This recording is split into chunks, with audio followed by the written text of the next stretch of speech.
আজকের আলোচনায় স্বাগত। আমরা আজ ক্ষমতার এক অন্য রকম জগতে ডুব দেব। রবার্ট গ্রিনের বিখ্যাত, যদিও কিছুটা বিতর্কিত বই দ্য 48 লজ অফ পাওয়ার থেকে কিছু সূত্র নিয়ে কথা বলবো। আজ আমরা ৩৬ থেকে ৪০ এই ৫টি সূত্র দেখব। হ্যাঁ, এই বইটা নিয়ে তো আলোচনা সমালোচনা দুটোই প্রচুর। ঠিক। আমাদের লক্ষ্য থাকবে সূত্রগুলোর মানে বোঝা, কিছু ঐতিহাসিক উদাহরণ দেখা, আর বাস্তব জীবনে এর প্রাসঙ্গিকতা কি হতে পারে সেটা একটু ভেবে দেখা। অবশ্যই আমরা কিন্তু এই কৌশলগুলো ভালো কি মন্দ সেই বিচার করছি না। না না, একদমই না। আমরা শুধু বইয়ে যা লেখা আছে সেই ধারণাগুলো তুলে ধরছি, মানে লেখক যেভাবে ঘটনা বা উদ্ধৃতি দিয়ে ব্যাখ্যা করেছেন। আচ্ছা, তাহলে শুরু করা যাক ৩৬ নম্বর সূত্র দিয়ে। হ্যাঁ, শুরু করা যাক। সূত্র ৩৬ বলছে, যা পাওয়া যায় না তাকে তুচ্ছ করুন, উপেক্ষা করাই নাকি সেরা প্রতিশোধ। এর মানেটা কি? মানে ছোট শত্রু বা যা পাওয়া যাচ্ছে না সেদিকে মনোযোগ না দেওয়া। একদম। মূল কথাটা হলো, আপনি যখন কোনো ছোটখাটো সমস্যা বা ধরুন অপ্রাপ্য কোনো জিনিসের ওপর বেশি মনোযোগ দেন, তখন আপনি আসলে সেটাকে শক্তি যোগান। মানে তাকে গুরুত্ব দিয়ে ফেলেন। হ্যাঁ, উপেক্ষা করলে সেই ক্ষমতাটা আপনার হাতেই থাকে। অনেকটা যেন আপনি নিজেই ঠিক করছেন কিসে গুরুত্ব দেবেন আর কিসে দেবেন না। প্রতিক্রিয়া না দেখালে পরিস্থিতি আপনার নিয়ন্ত্রণে থাকার সম্ভাবনা বাড়ে। ইন্টারেস্টিং। বইতে পাঞ্চো ভিয়ার একটা উদাহরণ আছে, তাই না? মেক্সিকান বিপ্লবী। হ্যাঁ, পাঞ্চভিয়া ১৯১৬ সালে আমেরিকায় হামলা চালিয়েছিলেন। ছোট একটা ঘটনা, কিন্তু প্রেসিডেন্ট উইলসন এটাতে বিশাল প্রতিক্রিয়া দেখিয়েছিলেন। ঠিক তাই। উইলসন বিরাট এক মার্কিন বাহিনী পাঠিয়ে দিলেন ভিয়ার খোঁজে। নাম দিলেন পোনেটিভ এক্সপিডিশন। কিন্তু ফল হলো উল্টো। কি হলো? ভিয়া তো ধরাই পড়লেন না, বরং মেক্সিকোতে তার জনপ্রিয়তা আরও বেড়ে গেল। আর আমেরিকানদের প্রায় $১৩০ মিলিয়ন খরচ হলো, কিন্তু কিছুই হলো না। শেষে অপমানিত হয়ে ফিরতে হলো। বলেন কি, মানে উইলসনের মনোযোগটাই ভিয়াকে হিরো বানিয়ে দিল?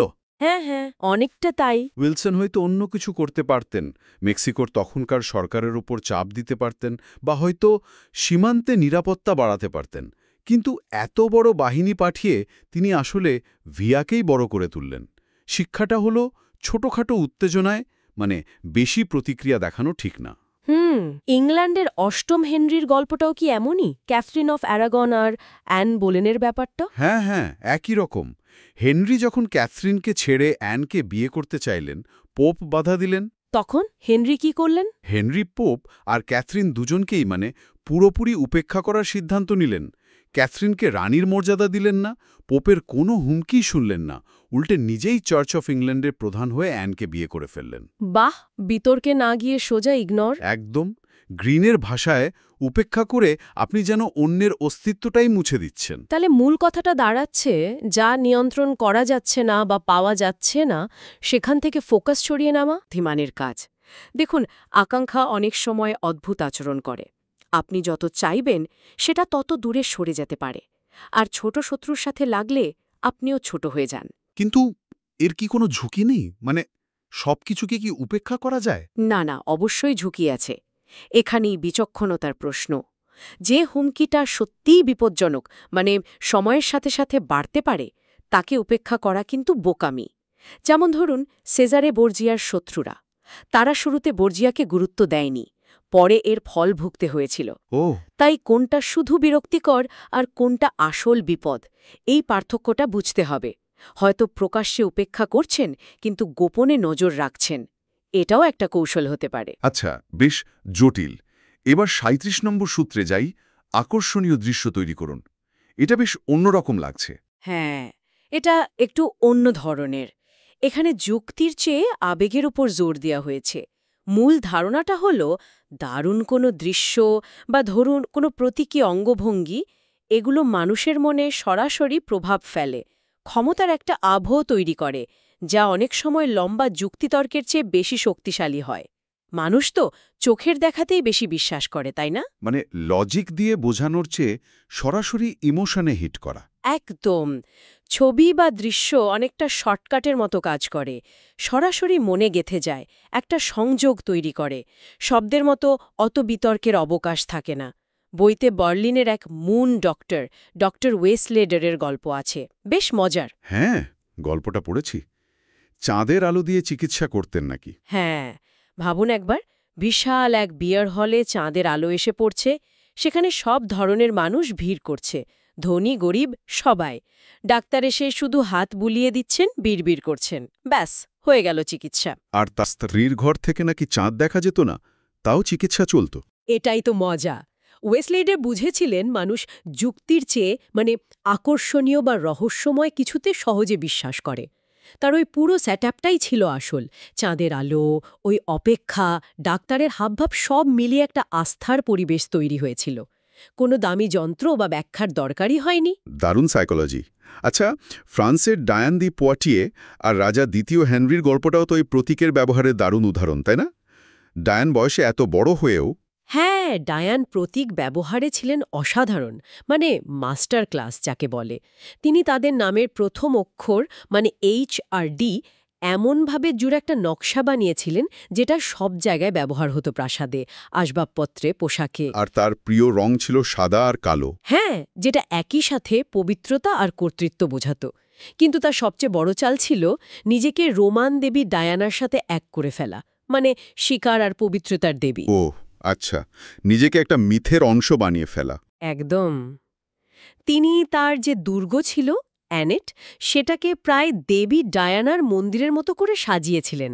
স্থাপত্য, রং, ভাস্কর্য, শিকারের ছবি, চাঁদের প্রতীক, সব কিছুতে ওই দেবীর ছোঁয়া। এর ফলে তার চারপাশে একটা প্রায় ঐশ্বরিক আবহ তৈরি হয়েছিল, যা হেনরিকে সারা জীবন তার ভক্ত বানিয়ে রেখেছিল। অনেকটা লুই চতুর্দশের সূর্য রাজা হওয়ার মতো। বাহ! তার মানে এই সূত্রের মূল কথা হল, মানুষ যা দেখে তার প্রভাব অনেক বেশি। অনেকটা তাই। গ্রাসিয়ান বলে একজন লেখক ছিলেন, তিনি বলতেন, সত্যিটা সাধারণত দেখা যায়, শোনা যায় কম। কনস্টান্টাইনের ক্রুশের দর্শন বা দ্য গলের প্যারিসে ফেরা, এই ঘটনাগুলোও তো দৃশ্যের শক্তিকে দেখায়। ম্যাকিয়াভেলিও তো একই কথা বলতেন, উৎসব আর প্রদর্শনী দিয়ে জনগণকে ব্যস্ত রাখা ভালো। গ্রিনের মতে এই সূত্রে নাকি কোনো উল্টো দিক নেই, আকর্ষণীয় দৃশ্য তৈরি করা সবসময়ই কাজে দেয়। ইন্টারেস্টিং। আচ্ছা, এবার ৩৮ নম্বর সূত্র, নিজের মতো চিন্তা করুন কিন্তু অন্যদের মতো আচরণ করুন। এটা তো বেশ প্র্যাকটিক্যাল লাগছে। হ্যাঁ, খুবই বাস্তবসম্মত। মূল কথাটা হল, সমাজ সাধারণত প্রথাবিরোধী বা খুব বেশি মৌলিক চিন্তাভাবনাকে ভালোভাবে নেয় না। যারা অন্যদের চেয়ে খুব আলাদা আচরণ করে বা ধরুন নিজেদের খুব জ্ঞানী প্রমাণ করতে ব্যস্ত থাকে, তাদের সমাজ সহজে গ্রহণ করে না, একঘরে করে দেয় বা শাস্তি দেয়। তাই নিরাপদে থাকতে হলে বাইরে আর ৫ জনের মতো আচরণ করাই ভালো, একেবারে মিশে যাওয়া আর কি। তার মানে ভেতরে যাই ভাবি না কেন, বাইরে একটা মুখোশ পরে থাকতে হবে। বেশিরভাগ ক্ষেত্রে এটাই নিরাপদ। আপনার খুব মৌলিক বা বিপ্লবী চিন্তা, সেগুলো শুধু তাদের সাথেই শেয়ার করুন যারা সত্যি বুঝবে বা গ্রহণ করবে, খুব কাছের বন্ধু বা সমমনা লোক। ঠিক। স্পার্টার সেনাপতি পসিনিয়াসের কি হয়েছিল? পসিনিয়াস পারস্য জয় করার পর সেখানকার রীতিনীতি, পোশাক আশাক আপন করে নিলেন আর নিজের গ্রিক সংস্কৃতিকে অবজ্ঞা করতে শুরু করলেন। ফলাফল, স্পার্টানরা তাকে সন্দেহের চোখে দেখল, ভাবল সে বিশ্বাসঘাতকতা করছে। শেষ পর্যন্ত তাকে মৃত্যুদণ্ডই দেওয়া হলো। তার মানে সমস্যাটা পারস্যের পোশাক ছিল না, সমস্যা ছিল নিজের লোকদের ছোট করা। ঠিক তাই। তার আচরণে একটা ঔদ্ধত্য ফুটে উঠেছিল, যা তাকে সবার থেকে দূরে সরিয়ে দিয়েছিল। থুসিডাইডিস যেমন লিখেছিলেন, সে স্বাভাবিক নিয়ম মানতে রাজি ছিল না। এর উল্টো উদাহরণ কি? টমাসো কম্পানেলা, ইতালীয় দার্শনিক। হ্যাঁ, কাম্পানেলা। তার তো ধর্মবিরোধী চিন্তার জন্য ইনকুইজিশনের হাতে ভয়ানক অত্যাচার সহ্য করতে হয়েছিল। লা ভেগলিয়া নামে এক ভয়ঙ্কর নির্যাতন। উনি বাঁচলেন কি করে? কৌশল পাল্টে। প্রথমে পাগলামির ভান করলেন, তারপর এমন সব বই লিখলেন যা তার নিজের বিশ্বাসের উল্টো, যেমন স্পেনের রাজার সমর্থনে লিখলেন দ্য হিসপ্যানিক মোনার্কি। কিন্তু সবচেয়ে চালাকির কাজটা করলেন এথিজুল কনকার্ড বইতে। সেটা কিরকম? উনি নাস্তিকতার সমস্ত যুক্তি খুব জোরালোভাবে তুলে ধরলেন বইটাতে, কিন্তু এমনভাবে সাজালেন যেন তিনি সেগুলোকে খণ্ডন করছেন। আসলে তিনি ওই যুক্তির আড়ালেই নিজের চিন্তাগুলোকে ঢুকিয়ে দিচ্ছিলেন। বাহ, এটা তো সাংঘাতিক কৌশল। হ্যাঁ, কাম্পানেলা আসলে দেখালেন যে শহীদ হওয়ার চেয়ে বুদ্ধিমানের কাজ হলো বাইরে মানিয়ে চলার অভিনয় করে ভেতরে নিজের বিশ্বাসকে বাঁচিয়ে রাখা। ম্যাকিয়াভেলিও তো একই কথা বলতেন। বাইবেলেও তো আছে, শূকরের সামনে মুক্তো ছড়িও না। তাহলে কি সবসময় সবার সাথে মিশে চলা উচিত? এর কি কোনো ব্যতিক্রম নেই? ব্যতিক্রম আছে, তবে খুব ঝুঁকিপূর্ণ। ধরুন, আপনার ক্ষমতা যদি একেবারে প্রশ্নাতীত হয়, যেমন রোমান সম্রাট ক্যালিগুলা বা মার্কিন প্রেসিডেন্ট লিন্ডন জনসন, তাহলে হয়তো আপনি নিয়ম ভাঙার সাহস দেখাতে পারেন। কিন্তু তাতেও বিপদ আছে। তাই? হ্যাঁ, আর অস্কার ওয়াইল্ডের মতো ব্যতিক্রমী চরিত্র হওয়া যায়, তবে তার জন্য অসাধারণ প্রতিভা লাগে, সাহস লাগে, আর পরিণতিও সবসময় ভালো হয় না। তাই বেশিরভাগ লোকের জন্য বাইরে মানিয়ে চলাই নিরাপদ। বুঝলাম। এবার ৩৯ নম্বর সূত্র, মাছ ধরতে জল ঘোলা করুন। এর মানে কি রাগিয়ে দেওয়া প্রতিপক্ষকে? হতে পারে না। আর আপনি যদি তখন শান্ত থাকতে পারেন, তাহলে আপনি সুবিধাজনক অবস্থায় থাকবেন। রাগ যে কাজের না এটা ঠিক, কিন্তু নিজের শান্ত থাকাটাও তো সহজ না। কঠিন তো বটেই, কিন্তু ক্ষমতার খেলায় এটা খুব জরুরি। জাপানি বিচারক শিগেমুনের গল্পটা ভাবুন। মন শান্ত রাখতে তিনি মামলার সময় চা গুঁড়ো করতেন। শোপেনহাওয়ারও বলেছেন, রাগ বা ঘৃণা কাজের বাইরে প্রকাশ করা উচিত না। নেপোলিয়নের ঘটনাটাই ধরুন। ওহ হ্যাঁ, টালির্যান্ড আর ফুসে যখন তার বিরুদ্ধে ষড়যন্ত্র করছিলেন, নেপোলিয়ন ফিরে এসে ট্যালির্যান্ডকে যাচ্ছে তাই অপমান করেছিলেন। চিৎকার চেঁচামেচি। ঠিক। আর ট্যালির্যান্ড, তিনি পুরো সময়টা ছিলেন একদম শান্ত, নিরুত্তাপ, প্রায় উদাসীন। নেপোলিয়নের সব কথা শোনার পর তার একটাই মন্তব্য ছিল, কি দুঃখের বিষয়, এত মহান একজন মানুষ অথচ এত খারাপ আচরণ করছেন। বলেন কি? এই একটা শান্ত মন্তব্য নেপোলিয়নকে আরও বোকা বানিয়ে দিয়েছিল। নেপোলিয়ন জনসম্মুখে মেজাজ হারিয়ে নিজের দুর্বলতায় প্রকাশ করে ফেলেছিলেন, আর ট্যালির্যান্ডের ওই শান্ত ভাবটাই তাকে অনেক বেশি শক্তিশালী দেখিয়েছিল। কে জানে, হয়তো ট্যালির্যান্ড জেনে শুনেই নেপোলিয়নকে উস্কে দিয়েছিলেন। অন্যদিকে ইথিওপিয়ার হেইলে সেলাসি কিন্তু এই কৌশলটা দারুণভাবে কাজে লাগিয়েছিলেন, তাই না? রাজ গুকসার বিরুদ্ধে। একদম। সেলাসি জানতেন গুকসা তার বিরুদ্ধে যাচ্ছে। তিনি ইচ্ছে করেই গুকসাকে এমন একটা যুদ্ধে পাঠালেন যা গুকসার জন্য অপমানজনক ছিল। এতে গুকসা রেগে গিয়ে অপ্রস্তুত অবস্থাতে বিদ্রোহ করে বসলেন। কিন্তু সেলাসি তৈরি ছিলেন। হ্যাঁ, সেলাসি ভেতরে ভেতরে সব ব্যবস্থা করে রেখেছিলেন। চার্চের সমর্থন আদায় করেছিলেন, গুকসার মিত্রদের ঘুষ দিয়েছিলেন, এমনকি লিফলেট ছড়িয়ে গুকসার সৈনিকদের মন ভেঙে দিয়েছিলেন। লিফলেটে বলা হয়েছিল গুকসাকে ধর্ম থেকে বহিষ্কার করা হয়েছে। ব্যাস, তার সেনাবাহিনীর ছত্রভঙ্গ হয়ে গেল, গুকসা পরাজিত হলেন, মারা গেলেন। সেলাসি এরপর সম্রাট হলেন। তার মানে প্রতিপক্ষের আবেগকে, বিশেষ করে রাগ বা অহংকারকে নিজের সুবিধার জন্য ব্যবহার করা। ঠিক, রাগকে ব্যক্তিগতভাবে না নিয়ে একটা চাল হিসেবে দেখা। অন্যের কোথায় খোঁচা দিলে সে রেগে যাবে, নিয়ন্ত্রণ হারাবে, সেটা খুঁজে বের করা। আর নিজে শান্ত থাকতে পারাটা হলো আসল শক্তি। তবে তবে তবে এখানেও সাবধান থাকতে হবে। কাকে উস্কে দিচ্ছেন সেটা দেখতে হবে। খুব বেশি শক্তিশালী কাউকে ঘাঁটাতে গেলে বিপদ হতে পারে। যেমন আলেকজান্ডার টায়ার শহরকে উস্কে দিয়ে কঠিন ঝামেলায় পড়েছিলেন। আচ্ছা, আর নিয়ন্ত্রিত রাগ মানে ইচ্ছে করে রাগ দেখানো? হ্যাঁ, সেটাও একটা কৌশল হতে পারে, তবে খুব কম ব্যবহার করা উচিত এবং খুব মেপে। সবসময় শান্ত থাকাই ভালো। দারুণ বিশ্লেষণ। আচ্ছা, এবার শেষ সূত্র ৪০ নম্বর, বিনামূল্যের খাবারকে ঘৃণা করুন। এটা কেন? ফ্রি পেলে তো ভালোই লাগে। ভালো তো লাগেই, কিন্তু মনস্তাত্ত্বিকভাবে বিনামূল্যের জিনিসের একটা দাম থাকে। সেটা হলো বাধ্যবাধকতা। মানে কেউ আপনাকে কিছু এমনি এমনি দিলে আপনি তার কাছে কিছুটা ঋণী হয়ে পড়েন। এটা আপনার স্বাধীনতা কমাতে পারে। তাছাড়া যা সহজে পাওয়া যায় তার মান নিয়েও একটা প্রশ্ন থাকে। টাকা দিয়ে কিছু কিনলে আপনি সেই বাধ্যবাধকতা থেকে মুক্ত, নিজের শর্তে থাকতে পারেন। তাহলে কি উদার হওয়া যাবে না? গিফট দেওয়া, নেওয়া? না না, তা কেন হবে? উদারতা তো ক্ষমতারই লক্ষণ, কিন্তু সেটা হতে হবে কৌশলগত। কৃপণতা মানুষকে টানে না, দূরে ঠেলে দেয়। ইতিহাসে দেখুন, সিজার, মেডিসি পরিবার, রানী এলিজাবেথ, এরা কেউই কিন্তু কিপ্টে ছিলেন না। তারা জানতেন কখন, কাকে, কিভাবে উপহার দিতে হয়। কৌশলগত উদারতা মিত্র বাড়ায়, আনুগত্য তৈরি করে, আবার অনেক সময় মনোযোগ অন্যদিকেও ঘুরিয়ে দেয়। অর্থ শুধু টাকা নয়, এর একটা সাইকোলজিক্যাল পাওয়ার আছে। বইতে কয়েক ধরনের মানুষের কথা বলা আছে যারা টাকার ব্যাপারে ভুল করে। লোভী, দর কষাকষি করে সময় নষ্ট করা লোক, স্যাডেস্ট যারা টাকা দিয়ে ক্ষমতা দেখায়, হ্যাঁ, আর নির্বিচার দাতা যারা সবাইকে খুশি করতে গিয়ে নিজের উদারতার দামটাই কমিয়ে ফেলে। এগুলো সবই নেতিবাচক উদাহরণ। আর সবচেয়ে বড় উদাহরণ বোধহয় এল ডোরাজোর গল্পটা, ওই সোনার শহরের মিথ। একদম। ওই মিথ্যে সোনার লোভে পড়ে স্প্যানিয়ার্ডরা কি ভয়ানক পরিণতি ডেকে এনেছিল।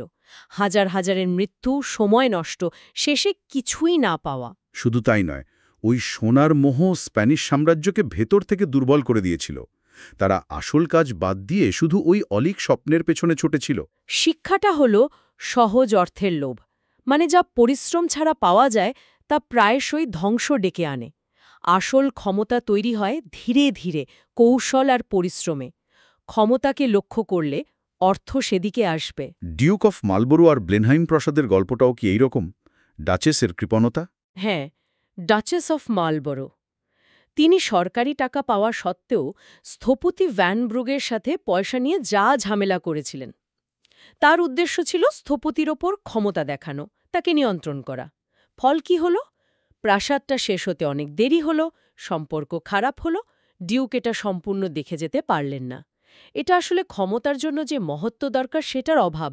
অর্থ কিন্তু মানুষের মহত্ব বা ক্ষুদ্রতা দুটোই প্রকাশ করে দেয়। এ ঠিক উল্টো উদাহরণ কি পিয়েত্রো আরেটিনো, ভেনিসের সেই লেখক। হ্যাঁ, আরেটিনো। উনি বুঝেছিলেন অর্থের আসল খেলাটা। উনি ভেনিসে এসে প্রচুর টাকা ওড়াতেন, ভোজ, উপহার, দান। কেন? খ্যাতি আর প্রভাব তৈরির জন্য। আরেটিনো জানতেন টাকা যখন সার্কুলেট করে, মানে হাত বদল হয়, তখনই ক্ষমতা তৈরি হয়। উপহার দিলে সম্পর্ক তৈরি হয়, বাধ্যবাধকতা তৈরি হয়। মজার ব্যাপার হলো উনি এমনভাবে উপহার দিতেন বা সাহায্য করতেন যে ক্ষমতাশালী লোকেরাই তার কাছে ঋণী হয়ে পড়ত। তিনি টাকাকে প্রভাবে বদলে ফেলার কৌশল জানতেন। বাহ, বইতে তো আরও উদাহরণ আছে। রথসচাইল্ডের পার্টি, মেডিসিদের শিল্পে টাকা ঢালা, লুই চতুর্দশের উপহার দেওয়া। হ্যাঁ, সবগুলো একই নীতির ভিন্ন ভিন্ন প্রয়োগ। মূল কথাগুলো হলো টাকা চালু রাখলে তার শক্তি বাড়ে, কৌশল করে উপহার দিলে সম্পর্ক গভীর হয়, অর্থের সাথে অনুভূতি জুড়ে দিলে তার দাম বাড়ে। খ্যাতির জন্য পুরো দাম দেওয়াই ভালো, আর উদারতা দিয়েও ক্ষমতা দেখানো যায়। নদীর মতো, বুঝলেন? জল বয়ে গেলেই নদীর সার্থকতা। কিন্তু এরও তো উল্টো দিক আছে। আছে, ওই যে বললাম, বিনামূল্যের খাবার বা সহজ অর্থের লোভ, এটাকে তোপ হিসেবে ব্যবহার করা যায়। প্রতারকরা প্রায়ই এই লোভ দেখিয়ে মানুষকে ফাঁদে ফেলে, কারণ লোভ মানুষকে অন্ধ করে দেয়। তাহলে এই 5টি সূত্র জুড়ে আমরা দেখলাম উপলব্ধি কিভাবে ম্যানেজ করতে হয়, 36, প্রতীকের শক্তি কেমন, 37, সমাজে কিভাবে মানিয়ে চলতে হয়, আবার নিজের মতোও থাকতে হয়, 38, আবেগ, বিশেষ করে রাগ কিভাবে নিয়ন্ত্রণ বা ব্যবহার করতে হয়, 39, আর অর্থ ও উদারতাকে কিভাবে কৌশল হিসেবে দেখা যায়। 40। সবই তো মানুষের মন আর ধারণা নিয়ে খেলা, তাই না? পুরি বলা নেই, কিন্তু খুব প্রাসঙ্গিক। সেটা হলো এই কৌশলগুলো জানা, এটা কি শুধু নিজেকে বাঁচানোর জন্য, নাকি ক্ষমতা পাওয়ার জন্য এগুলো জেনে বুঝে ব্যবহার করা উচিত? আর যদি ব্যবহার করাই হয়, তাহলে নৈতিকতার সীমারেখাটা কোথায় টানা হবে? আমার মনে হয় এই প্রশ্নটা আমাদের সবার নিজেকেই করা উচিত। সত্যি ভাবনার বিষয়। আজকের এই গভীর পর্যালোচনায় সাথে থাকার জন্য অনেক ধন্যবাদ। আবার দেখা হবে নতুন কোনো বিষয় নিয়ে।